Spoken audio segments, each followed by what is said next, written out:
श्रीनगर के नूरबाग इलाके में एक छोटे से कमरे में दो कारीगर सुई और धागे को अपनी उंगली पर नचाते हुए कपड़े पर नक्काशी कर रहे हैं। गर्च एक दौर था जब उनके पास सांस लेने के लिए फुर्सत नहीं हुआ करती थी, ताहम आज 2 वक्त की रोटी का बंदोबस्त करना भी उनके लिए मुश्किल हो रहा है।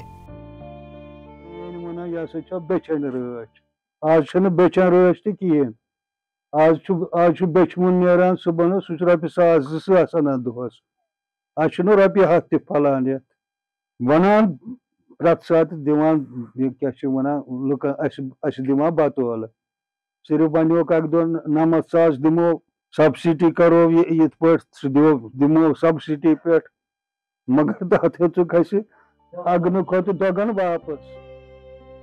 ईटीवी भारत से बात करते हुए एक कारीगर शकील अहमद का कहना था कि जब एक मजदूर को रोजाना ₹50 मिलता था तो हमको ₹100 मिलता था। आज उनको ₹700 मिलते हैं और हमको सिर्फ ₹90। इससे गुजारा कैसे होगा?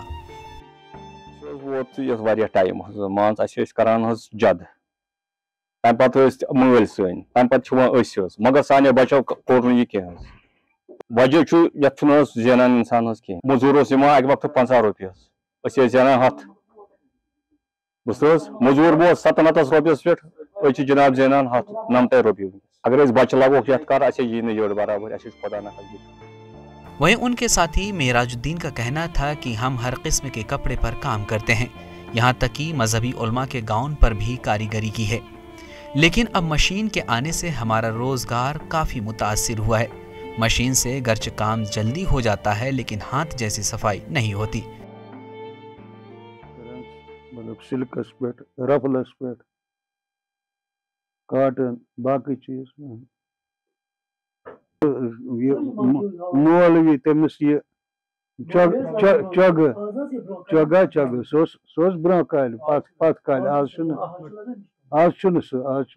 अस वोत उम्र वनान गवर्नमेंट बोजान सोन बोजान कहें क्या बोजान गवर्नमेंट यह कार मकल दस्ती क्या वो नफर कह वो आमत वस मरो नो तो मत हेचान कह सह हेच न कह तेल सोद गन मतलब बिहन सड़क पर बेचने।